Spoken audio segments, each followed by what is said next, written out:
ইসলামী ব্যাংকের কর্মকর্তাদেরকে নিয়ে যেভাবে একটা জুম মিটিং করে বলা হলো, নির্দেশনা দেওয়া হলো কিভাবে আপনারা ভোট কাস্ট করবেন। একটা গোষ্ঠী ভোটকে ইঞ্জিনিয়ারিং করা, ভোটকে ইঞ্জিনিয়ারিং করার একটা প্ল্যান তারা করছে, যেগুলো আমাদের কাছে ইতিমধ্যে আসতেছে। যেমন আপনার ইসলামী ব্যাংকের কর্মকর্তাদেরকে নিয়ে যেভাবে একটা জুম মিটিং করে বলা হলো, নির্দেশনা দেওয়া হলো কিভাবে আপনারা ভোট কাস্ট করবেন, এবং যদি কাস্ট করতে এভাবে না পারেন তাহলে বাইরে কিভাবে আপনার কাজ রোল প্লে করবেন।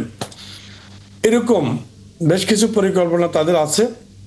যেমন তাদের একটা প্ল্যান আছে, নামাজের পরপরই, ফজরের নামাজের পরপরই তারা আপনার ভোট কেন্দ্রে চলে যাবে, গিয়ে তারা ভোটের লাইনটা দখল করবে। মানে পাবলিক অবস্থান নিলে অন্যরা ঢুকতে পারবে না ওই লাইনে তারা খুব স্লোলি আগাবে, আর যারা ভোট দিবে তারাও খুব স্লো মোশনে ভোট দিবে।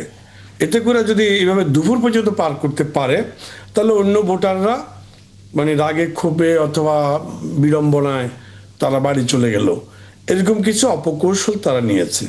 এটা জেনেই আরও কিছু তথ্য, যেহেতু উনি বিএনপির চেয়ারম্যান, উনি আমার থেকে অনেক বেশি তথ্য ওনার কাছে থাকতে পারে, সেই জন্য তিনি সকলকে ভোটারদেরকে সতর্ক করছেন, বা আমরাও করছি।